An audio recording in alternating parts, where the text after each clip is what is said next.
सत्संगत्वे निस्संगत्वं निस्संगत्वे निर्मोहत्वं निर्मोहत्वे निश्चलतत्वं निश्चलतत्वे जीवन्मुक्तिः पुनरपि जननं पुनरपि मरणं पुनरपि जननी जठरे शयनम् इह संसारे बहुदुस्तारे कृपया पारे पाहि मुरा। श्री गुरुभ्यो नमः।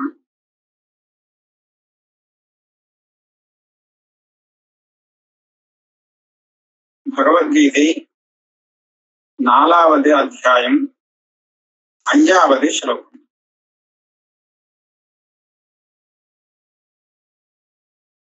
அர்ஜுனன் 4வது ஸ்லோகத்துல கேட்டான், இந்த காலத்துல தானே கிருஷ்ணனாக நீ பிறந்திருக்க, சிருஷ்டி ஆரம்ப காலத்திலே சூரிய பகவான் பிறந்திருக்கார்.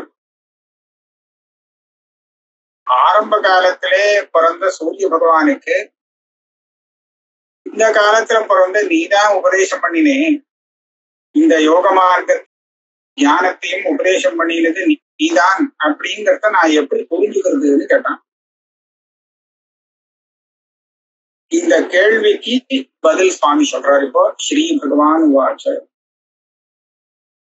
பகூனி மே வ்யதீதானி ஜன்மானி தவ சார்ஜுன தான்யகம் வேத சர்வாணி நத்வம் வேத பரந்தப. பகவான் சொல்றாராம், பகூனி மே வ்யதீதானி ஜன்மானி, நீ எனக்கு இந்த ஒரு ஜென்மாவத்தான் நீ பார்க்கிற, இப்ப பிறந்திருக்கான் அப்படிங்கிறது உனக்கு தெரியும். ஆனா இதுக்கு முன்னாடி எத்தனையோ ஜென்மா எடுத்தாச்சு, எத்தனையோ ஜென்மாக்களை எடுத்து முடிச்சாச்சுன்னா. அப்படின்னா அந்த சிருஷ்டி ஆரம்ப காலத்திலையும் எனக்கு ஒரு ஜென்மா இருந்திருக்கும். ஆக அந்த ஜென்மாவில நான் பகவானுக்கு, சூரிய பகவானுக்கு இதை உபதேசம் பண்ணியிருக்கேன். இப்போ ஸ்ரீகிருஷ்ணனாக பிறந்து வசுதேவ புத்திரனாக பிறந்து உபதேசம் பண்ணியிருக்கலேன்னு சொன்னாலும், நான் எந்த ஒரு ஜென்மா அந்த காலத்துல சிருஷ்டி ஆரம்ப காலத்துல எடுத்தேனோ அந்த ஜென்மாவில நான் அவருக்கு உபதேசம் பண்ணியிருக்கேன். எனக்கு நிறைய ஜென்மா வந்தாகிவிட்டது. தவச்ச அர்ஜுனா, ஏ அர்ஜுனா, உனக்கும் நிறைய ஜென்மா வந்தாச்சே. பகூனி தவ ஜன்மானி வியதீதானி, எனக்கு நிறைய ஜென்மாக்கள் வந்து போயாச்சுன்னு சொன்ன மாதிரி உனக்கும் நிறைய ஜென்மா வந்துட்டு போயாச்சு. அப்ப நம்ம 2 பேருக்கும் என்ன வித்தியாசம் அப்படின்னு கேட்டா சொல்றார், தான்யகம் வேத சர்வாணி நத்வம் வேத பரந்தப. எனக்கு எத்தனை ஜென்மா வந்ததோ அத்தனை ஜென்மாவும் எனக்கு தெரியும், உனக்கு தெரியாது. உனக்கு எத்தனை ஜென்மா வந்ததுங்கிறது உனக்கு தெரியாது, போன ஜென்மாவிலேயே என்ன நடந்ததுங்கிறது தெரியாது. எனக்கு தெரியும், உனக்கு தெரியாது. இதுதான் உனக்கும் எனக்கும் உள்ள வித்தியாசம்.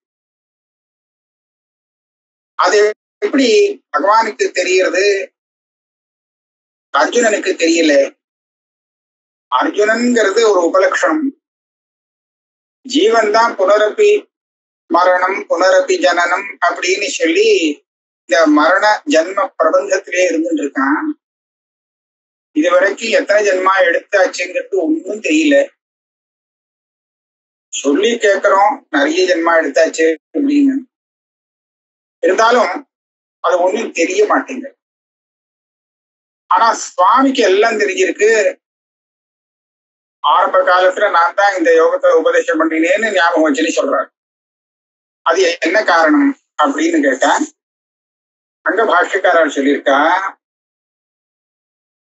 உனக்கும் நியாயமா தெரிய வேண்டியது. ஆனா தெரியலேங்கிறதுக்கு காரணம் பிரதிபந்தம் இருக்கு. உனக்கு நிறைய பிரதிபந்தம் இருக்கு. போன ஜென்மா கூட தெரியாம போறதுக்கு பிரதிபந்தம் இருக்கு, அதனாலதான் தெரியல. என்ன பிரதிபந்தம்? உன்னுடைய ஞான சக்திக்கு பிரதிபந்தகமாக இருக்கிறது நீ செய்த தர்ம அதர்மங்கள். அது மாத்திரமில்லை, அதோடு சேர்ந்து உன்னுடைய ராகம் துவேஷம் சாம்சாரிக தர்மங்கள். சம்சாரத்தை அனுபவிச்சுட்டு இருக்கே இல்லையா, சம்சாரத்துல அனுபவிச்சுட்டு இருக்கிறவன் அஞ்ஞானியாக இருந்தாத்தான் சம்சாரத்தை அனுபவிக்க முடியும். இந்த லோகத்திலே சுகம் துக்கத்தை அனுபவிக்கணும்னு சொன்னா இவன் அஞ்ஞானியா இருந்தாத்தான் முடியும். இவன் அஞ்ஞானியா இருந்தா இவனுக்கு போன ஜென்மா எல்லாம் ஒண்ணும் தெரியாது. அஞ்ஞானியா இருந்தால் சம்சாரத்தை அனுபவிக்க முடியும். ஆனா முன்ன பின்ன ஒண்ணும் தெரியாது, அஞ்ஞானத்துல இருக்கும் இல்ல.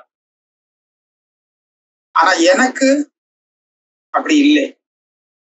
எனக்கு என்னுடைய ஞான சக்திய பிரதிபந்தம் பண்றதுக்கு உண்டான காரணமே இல்லை. நான் தர்மாதர்மத்துடைய பலத்தை அனுபவிக்கிறதுக்காக ஜென்மா எடுக்கல. நீ உன்னுடைய கர்ம பலத்தை அனுபவிக்கிறதுக்காக ஜென்மா எடுக்கல.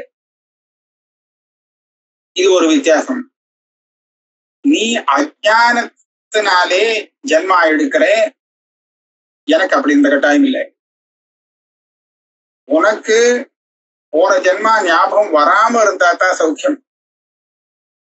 அப்பதான் நீ இந்த ஜென்மாவிலே விசுவாசத்தோடு மேல் கொண்டு விவகாரம் பண்ண முடியும்.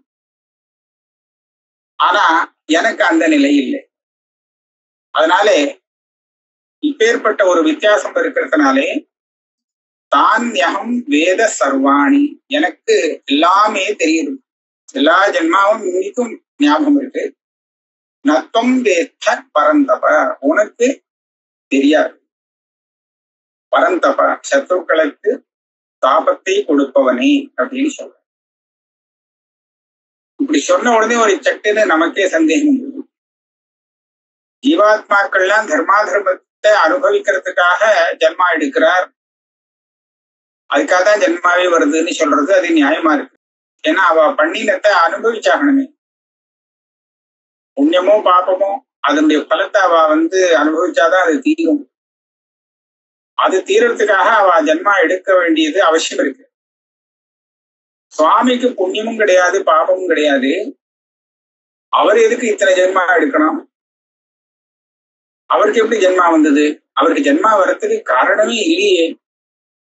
அப்படி இருக்கிறச்சே எதுக்கா இவ்வளவு ஜென்மாவை எடுத்து அதெல்லாம் ஞாபகம் வேற வச்சுட்டு இருக்கார்? தேவையே இல்லையேன்னு சந்தேகம். அதுக்காக அடுத்த ஸ்லோகத்துல சொல்றார், அஜோபி சன் அவ்யயாத்மா பூதானாம் ஈஸ்வரோபி சன் பிரகிருதிம் ஸ்வாம் அதிஷ்டாய சம்பவாமி ஆத்ம மாயையா. அஜோபி சன் அகம் சம்பவாமி. அஜஹானா ஜென்மாவே இல்லாதவன், பிறக்காதவன். அஜஹா நான் பிறக்காதவன், ஆனா ஜென்மா எடுக்கிறேன். இது என்னது பைத்தியகாரத்தனமா இருக்கு, விருப்பமா இருக்கு. பிறக்காதவன் பிறக்கிறான். அஜாயமானோ பகுதா விஜாயதே அப்படின்னு சொல்லி அப்படிதான் இருக்கு. அஜோபி சன் அவ்யயாத்மா சன். அவ்யயாத்மா அப்படிங்கிறது பாஷ்யக்காரர் வியாக்கியானம் பண்ணியிருக்கார். என்னுடைய ஞான சக்திக்கு கொஞ்சம் கூட க்ஷயம் இல்லை, என்னுடைய ஞான சக்திக்கு குறவே இல்லை. அதாவது அஜ்ஞானம் மறைச்சாதானே ஞான சக்தி குறையும். என்னுடைய ஞான சக்தியை அஜ்ஞானம் மறைக்கவே இல்லை. சர்வஜனாவே எப்போதும் இருந்துருக்கேன். ஆகையால என்னுடைய ஞான சக்திக்கு எந்த விதமான பாதிப்பும் இல்லாமல் இருந்தாலும் கூட, இது எதுக்காக சொல்றாருன்னா, அஜ்ஞானம் இவனுடைய ஞான ஸ்வரூபத்தை மறைச்சதுன்னா அதனாலேயே இவன் அத்தியாசம் ஏற்பட்டு ஜென்மா எடுக்க வேண்டி இருக்கும். சாதாரணமா எல்லாரும் தர்ம பலத்தை அனுபவிக்கிறதுக்காக ஜென்மா எடுக்கிறவங்க அஜ்ஞானத்தினால தன்னுடைய ஸ்வரூபம் மறைஞ்சு போய் அதனால அவ ஜென்மா எடுக்கும்படியா இருக்கு. ஆனா இந்த மாதிரி ஜென்மா எடுக்கிறதுக்கு உண்டான காரணம் என்கிட்ட இல்லை. நான் ஜீவனை போல ஜென்மா எடுக்கல. பூதானாம் ஈஸ்வரோபி சன், சர்வ பூதங்களுக்கும் ஈஸ்வரன். அதாவது பூதம்னு சொன்னா இந்த இடத்துல பிரம்மாவிலேந்து எடுத்து எறும்பு பரியந்தம் சகல ஜீவ ராசிகள், எல்லா ஜீவராசிகளுக்கும் ஈஸ்வரனாக நான் இருந்த போதிலும், இதெல்லாம் எதுக்காக காண்பிக்கிறார்? ஜீவனை காட்டிலும் வித்தியாசப்படுத்தி தன்னை காண்பிக்கிறார். தன்னுடைய குணம் எப்பேற்பட்டது? ஜீவனை அடிக்கடி பிறக்கிறது. ஆனா நான் அஜஹா, நான் பிறந்தேங்கிறது இது இல்லை. அவளுக்கு ஞான சக்தி அஞ்ஞானத்தினால மறைக்கப்பட்டிருக்கு ஜீவராசிக்கு. ஆனா என்னுடைய ஞான சக்திக்கு எந்த பாதிப்பும் இல்லை. அஞ்ஞானம் என்ன மறைக்காது. பூதானாம் ஈஸ்வரஹா, உனக்கு சக்தி போராது ஜீவனுக்கு. ஆனா நான் சர்வ பூதங்களுக்கும் ஈஸ்வரனாக இருக்கேன். அவ்வளவு சக்தி, அளவு கடந்த சக்தி உள்ளவன். இப்படி இருந்தாலும் பிரகிருதிம் ஸ்வாம் அதிஷ்டாய சம்பவாமி ஆத்ம மாயையா, எனக்குன்னு ஒரு பிரகிருத்தின்னு ஒண்ணு என்கிட்ட இருக்கு. அதுதான் மாயா. அது என்னுடைய மாயை, ஆத்ம மாயா, என்னுடைய மாயை. இந்த மாயை இருக்கே, இது 3 குணங்கள் கொண்டது. சத்தம் ரஜஸ் தமசுங்கிற குணத்தை உடையது. இந்த மாயைக்கு வசப்பட்டதுதான் உலகமே. இந்த மாயைக்கு அடங்காதது உலகத்துல எதுவும் இல்லை. அதாவது எல்லாத்தையும் தன் கைக்குள்ள அடக்கி வச்சிருக்கு இந்த மாயை. அப்பேற்பட்ட அந்த மாயையே நான் அதிஷ்டாய, நான் அடக்கி வச்சிருக்கேன். அதாவது நான் என் சொன்னதை கேட்கும்படியா அந்த மாயையை வச்சிருக்கேன். அதனால சம்பவாமி ஆத்ம மாயையா, எப்போது எனக்கு ஒரு தேகம் வேணும், இப்ப அவசியம் உள்ளது அப்படின்னு தோன்றதோ உடனே அந்த மாயையை கொண்டு ஒரு தேகத்தை எடுத்து விடுவேன். ஆக இதுதான் என்னுடைய ஜென்மம். சாதாரண ஜீவன்கள் தன்னுடைய கர்ம பலத்தை அனுபவிக்கிறதுக்காக தெரியாத்தனமா ஜென்மா எடுக்கிறாளே, அந்த மாதிரி நான் ஜென்மா எடுக்கல. நான் ஜீவன்களெல்லாம் மோகப்படுத்தி வச்சிருக்கக்கூடிய அந்த மாயையை என் கைக்குள்ள கட்டுப்படுத்தி வச்சுண்டு எப்ப தேவைப்படுறதோ அப்ப அதை வச்சுட்டு ஒரு தேகத்தை எடுத்துட்டு ஜென்மாவாக அதை நான் சொல்றேன், ஜென்மா எடுக்கிறதாக சொல்றேன். சம்பவாமி ஆத்ம மாயையா. ஆக நம்ம ஜீவாத்மாக்கள் பிறக்கிறதுக்கும் சுவாமி அவதாரம், அதனாலதான் அவதாரம்னு அதை சொல்றோம். அவர் அவதாரம் எடுக்கிறதுக்கும் வித்தியாசம் இருக்கு அப்படிங்கிறத அவரே சொல்லிட்டார். அப்ப கேள்வி வருது, நீங்க எதுக்காக ஜென்மா எடுக்கணும், எப்போ எடுப்பீங்க? இது ரெண்டு கேள்விக்கு சுவாமி பதில் சொல்லணும். அது சொல்றார், யதா யதாஹி தர்மஸ்ய க்லானிர்பவதி பாரத அப்யுத்தானம் அதர்மஸ்ய ததாத்மானம் சிருஜாம்யம். நான் என்னுடைய மாயையை கொண்டு ஒரு தேகத்தை எடுத்துக்கொள்வது எப்போது அப்படின்னு கேட்டால், யதா யதாஹி தர்மஸ்ய க்லானிர்பவதி. ஏ பாரத அர்ஜுனனே, எப்போதெல்லாம் இந்த பூலோகத்திலே தர்மத்துக்கு ஹானி ஏற்படுமோ, இது என்ன தர்மம்? இது சனாதன தர்மம். ஜகத்து எப்ப சிருஷ்டியானதோ அப்போ அந்த ஜகத்தை சிருஷ்டி பண்ணின பரமேஸ்வரனே ஏற்படுத்தி கொடுத்த தர்மம். ஆதி இல்லை இதுக்கு. இது அப்புறமா நடுப்புற முளைச்ச தர்மம் இல்லை. அவர் ஏற்படுத்தி கொடுத்த அந்த தர்மத்துக்கு எப்போது ஹானி ஏற்படுமோ, யதா யதா எப்பொழுதெல்லாம் ஹானி ஏற்படுமோ, அதே மாதிரி அப்யுத்தானம் அதர்மஸ்ய, அந்த தர்மத்துக்கு விபரீதமானது அதர்மம். அந்த அதர்மமானது எப்போல்லாம் எல்லா பக்கத்திலையும் தலை தூக்கி நிற்குமோ, அதாவது எல்லா இடத்திலையும் அதர்மம் சூழ்ந்து தர்மத்துக்கு ஹானி ஏற்படும்படியாக எப்போ ஏற்படுகிறோமோ, அப்பேற்பட்ட சந்தர்ப்பங்கள் எல்லாம் ததா ஆத்மானம் சிருஜாம்யம், அப்போ நான் ஜென்மா எடுக்கும்படியாக ஆயிடுறது. நான் என்னுடைய மாயையை கொண்டு ஒரு ஜென்மாவை எடுத்துக் கொள்கிறேன். எடுத்து என்ன பண்றேன் அத சொல்றேன். பரித்ராணாய சாதூனாம் விநாசாய ச துஷ்கிருதாம் தர்ம சம்ஸ்தாபனார்த்தாய சம்பவாமி யுகே யுகே. தர்மத்துக்கு ஹானி வருது, அதர்மம் தலைவிரிச்சாடுறது அப்படிங்கிற ஒரு காலம்தான் பகவான் அவதாரம் பண்ணக்கூடிய காலம். அப்ப அவதாரம் எடுத்து சுவாமி என்ன பண்றார்? பரித்ராணாய சாதூனாம் விநாசாய ச துஷ்கிருதாம் தர்ம சம்ஸ்தாபனார்த்தாய சம்பவாமி. தர்மத்தை நிலைநாட்டுகிறார். தர்ம சம்ஸ்தாபனாய, தர்மத்தை மறுபடியும் நிக்க வைக்கிறார். தர்மத்தை நிக்க வைக்கிறதுனா என்ன?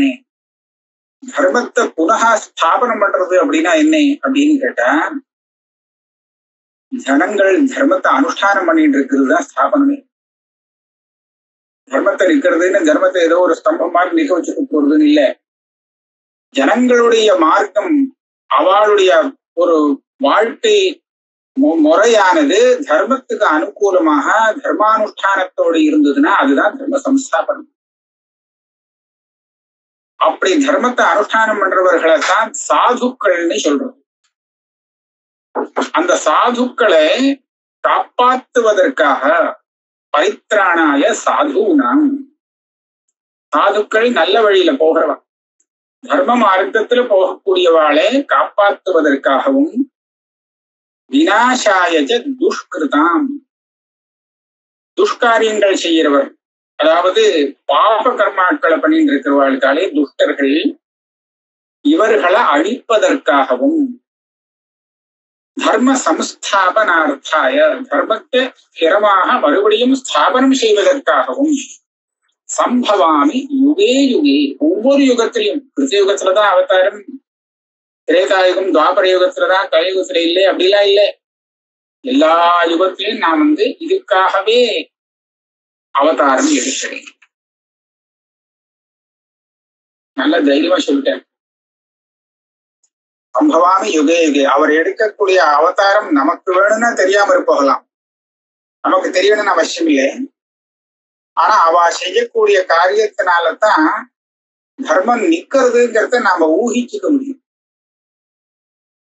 இப்ப உள்ள காலகட்டத்துல கூட தர்ம காரியங்கள் நடக்கிறது, பல பேர் தர்ம மார்க்கத்துல இருந்துட்டு இருக்கா அப்படின்னு சொன்னா அதுக்கு காரணம் பகவானுடைய அப்பேற்பட்ட ஒரு அவதாரம் தான். அது நம்ம அவதாரம்னு புரிஞ்சுக்கணுமா இல்லையாங்கிறது வேற விஷயம். ஆனா இதை வச்சு ஊகிச்சுக்க முடியும். ஆகையாலே சம்பவாமி யுகே யுகே, ஒவ்வொரு யுகத்திலும் இந்த தர்மத்தை காப்பாற்றுவதற்காக நான் அவதாரம் எடுக்கிறேன் அப்படின்னு. ஆக அர்ஜுனன் கேட்டதுக்கெல்லாம் பதில் வந்துடுச்சு. அர்ஜுனன் என்ன கேட்டா, ஆரம்பத்திலே நீ இப்ப பிறந்தவன், நீதான் சூரிய பகவானுக்கே உபதேசம் பண்ணினேன்னு சொல்றது எப்படி நம்புறதுன்னா, அதுக்கு பதில் என்ன சொன்னார்? அப்பா, நான் இப்ப பிறந்தவன் இல்லை, ஏற்கனவே எப்பவோ எத்தனையோ தடவை பிறந்தாச்சு. இந்த மாதிரி இப்ப பிறந்த மாதிரி ஏகப்பட்ட தடவை பிறந்தாச்சு. நாம் பிறக்கிறது என்னத்துக்காகன்னு சொன்னா தர்மத்தை காப்பாத்துறதுக்காக. இப்பவும் அதேதான், ஒரு தர்மத்தை காப்பாத்துறதுக்காகத்தான் இப்போதும் இந்த கிருஷ்ணராக வசுதேவ கிரகத்துல நான் ஜென்மா எடுத்திருக்கேன். என்னுடைய வேலையே அதுதான். எப்போ தர்மத்துக்கு பெரிய ஹானி ஏற்படுமோ, அதர்மம் பெருசா வளர்ந்துருமோ, அப்ப எல்லாமே நான் ஜென்மா எடுக்கக்கூடிய ஒரு காலம். இப்பவும் அதே மாதிரிதான். எனக்கு இந்த ஜென்மாவானது என்னுடைய கர்ம பலத்தை அனுபவிக்கிறதுக்காக வந்தது இல்லை. ஜீவன்களுக்கு அவளுடைய கர்ம பலத்தை அனுபவிக்கிறதுக்காக ஜென்மா ஏற்படுறதுங்கிறதுனாலே அவளுக்கு எல்லாமே மறந்து போகும். ஏன்னா மறந்தாதான் பல சமயத்திலே அவளுக்கு சௌக்கியம் வரும். ஆகையாலே அந்த கர்ம பலத்தை அனுபவிக்கக்கூடிய ஒரு சரியான சந்தர்ப்பம் வரும். அதனால அவ பல ஜென்மாக்கள் எல்லாமே மறந்து போக வேண்டியிருக்கு. அதனால அப்படி இருக்கு. ஆனா எனக்கு அப்படி இல்லை. அதனால அதீதமான சகல ஜென்மாக்களையும் எனக்கு நல்லாவே தெரியும். அதனால நான் தான் சூரிய பகவானுக்கு உபதேசம் பண்ணினேங்கிறது நான் ஞாபகம் வச்சுருக்கேன், அதை நீ நம்பலாம் அப்படிங்கிறத சொல்லிட்டார். இப்போ வேற ஒரு விஷயம் சொல்றார். ஜன்ம கர்மஜ மே திவ்யம் ஏவம் யோ வேத்தி தத்வதஹ त्यक्त्वा தேகம் புனர்ஜன்ம நைதி மாமேதி சொர்ஜுனம். நான் எடுக்கக்கூடிய ஜன்மா எனக்கு பந்தத்தை கொடுக்காது. நான் செய்யக்கூடிய அந்த கர்மா எனக்கு பந்தத்தை கொடுக்கக்கூடியதாக இல்லை. அதனாலதான் திவ்யம்னு சொன்னார். ஜன்ம கர்மஜ மே திவ்யம். லௌகிகம் எல்லா பிராணிகளுக்கும் உள்ள ஜன்மா போல என் ஜன்மா இல்லை, திவ்யமான ஜன்மா இது. எல்லா பிராணிகள் செய்யக்கூடிய காரியத்தை போல நான் செய்யக்கூடிய காரியம் இல்லை, இது திவ்யமான காரியம். திவ்யம் கர்மஜ ஜன்மஜ. இதை யாரு தெரிந்து கொள்கிறார் அப்படின்னா பகவானுடைய ஜன்மாவும் அவர் செய்யக்கூடிய காரியங்களும் திவ்யமானது அப்படின்னு தெரிஞ்சுக்கிறது மாத்திரம் இல்லை, தத்துவதகான்னு ஒண்ணு. தத்துவதகா யோ வேத்தி. இங்க உள்ள பார்த்தா இதனுடைய தத்துவம் என்ன? வாஸ்தவமா பகவான் செய்யக்கூடிய அந்த கர்மா அவரை ஒட்டுறதா? ஒட்டலை இல்லையா? அவர் ஜென்மா எடுத்தது கர்மபலத்தை அனுபவிக்கிறதுக்காகவா அப்படின்னு கேட்டா இல்லேன்னு சொல்லுவோம் இல்லையா? இதே மாதிரி ஜீவாத்மாவா இருக்கிறவன் அவன் மாத்திரம் தன்னுடைய ஸ்வரூபத்தை உண்மையாக தெரிந்து கொண்டிருந்தானே ஆனால் அப்ப அவன் எதுக்காக ஜென்மா எடுத்தான் அப்படின்னு கேட்டா எடுக்கல, அவன் ஜென்மா எடுக்கல, அதுவும் ஒரு நிமித்த மாத்திரம்தான். அவன் என்ன காரியம் செய்யறானோ அதுவும் அதே மாதிரிதான், ஒரு நிமித்த மாத்திரம்தான். ஆக ஆத்மஸ்வரூபத்தை தேகாதிகள்ல இருந்து பிரிச்சு அதனுடைய தத்துவத்தை எவன் புரிந்து கொண்டானோ அவனுக்கு என்ன தெரியும்னு கேட்டா ஈஸ்வரனாக இருப்பதும் இந்த ஜீவனாக இருப்பதும் நானே அப்படின்னு தெரியும். இதுதான் சர்வாத்ம பாவம் சொல்றோம். ஆக யாரு தன்னுடைய ஆத்மஸ்வரூபத்தை உண்மையா தெரிஞ்சின்றானோ அவன் இந்த ஒரு தனி சரீரத்துக்குள்ள இருக்கக்கூடிய ஆத்மாவாக தன்னை நினைக்க மாட்டான். ஈஸ்வரனாக இருப்பதும் நானே, லோகத்திலே எறும்பு போன்ற எல்லா பிராணிகளுடைய சரீரத்திலும் சைதன்ய ஸ்வரூபமாக இருக்கிறதும் நானே அப்படின்னு புரிந்து கொள்வான் இல்லையா? அப்ப இப்படி தெரிஞ்சின்றவனுக்கு எந்த கர்மாவாவது ஒட்டுமோ? ஒட்டாது. ஆக இந்த மாதிரி ஒரு ஞானத்தை வேதாந்தம் மூலமாக ஆச்சாரியோபதேசம் மூலமாக எவன் தெரிந்து கொண்டு விடுகிறானோ அவன் இந்த தேகத்தை விட்ட பிறகு மறுபடியும் இன்னொரு தேகத்தை எடுத்துக்க மாட்டாங்க. त्यक्त्वा தேகம் புனர்ஜன்ம நைதி. இந்த தேகத்திலே அவருக்கு இந்த ஞானம் ஏற்பட்டது. ஆனா இந்த தேகம் விட்டு போச்சுன்னு சொன்னால் இந்த தேகத்தை தியாகம் செய்த பிறகு புனக ஜன்ம ந ஏதி, மறுபடியும் அவன் ஜென்மா எடுக்க மாட்டான். ஏன்?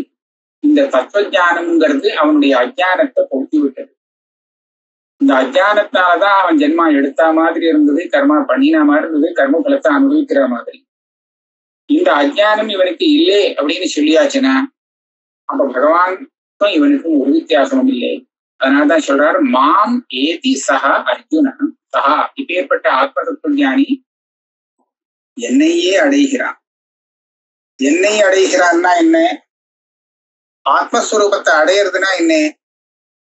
அதுவாவே இருக்கிறது, வேற ஒண்ணும் இல்லை. இங்கேருந்து தூரத்தை போய் அங்க போய் சேர்ந்துக்கிறது அப்படிங்கிறது இல்லை.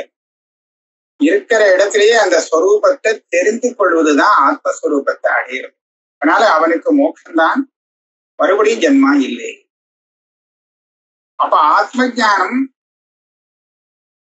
மோட்சத்துக்கு சாதனம் அப்படிங்கறத இந்த ஸ்லோகத்துல அவர் கொஞ்சம் சொல்லி கொடுத்துட்டார், சூச்சனம் பண்ணி சொல்லி கொடுத்துட்டார்.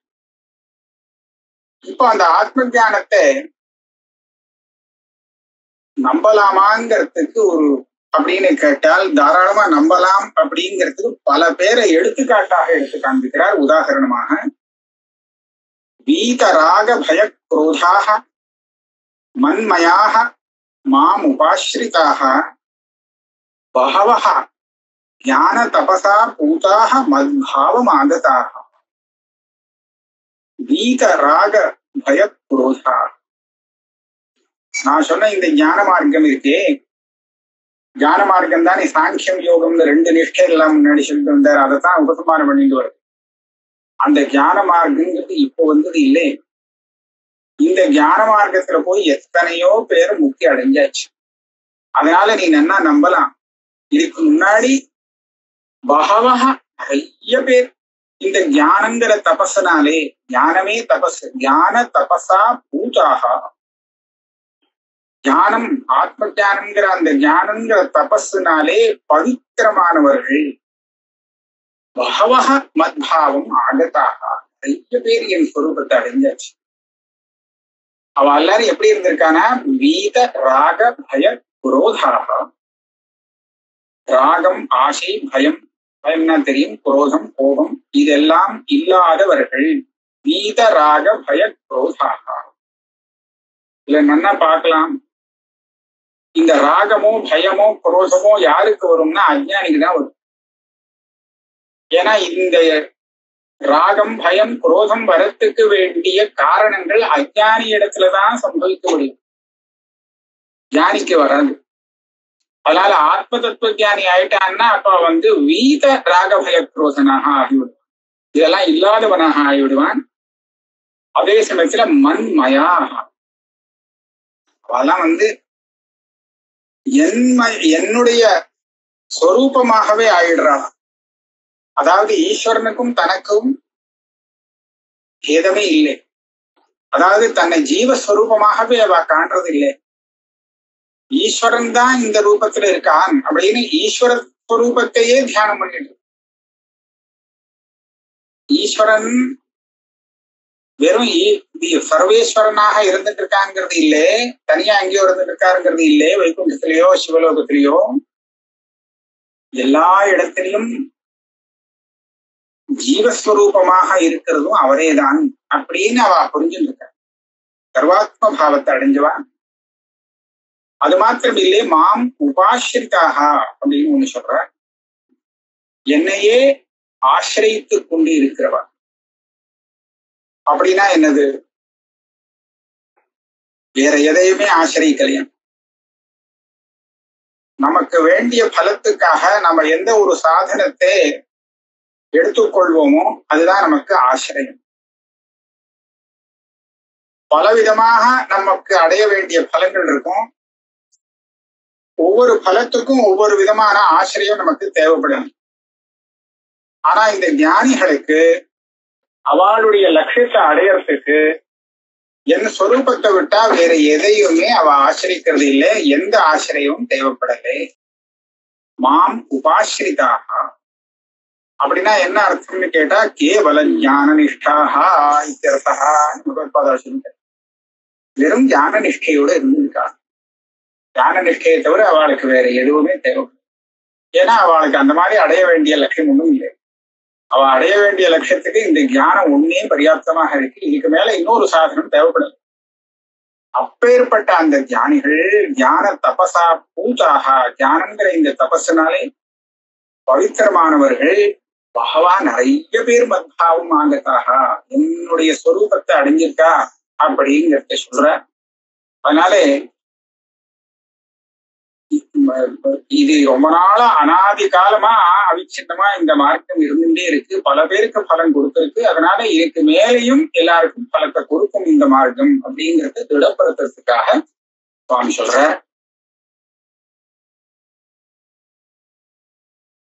10 ஸ்லோகம் ஆயிடுத்து.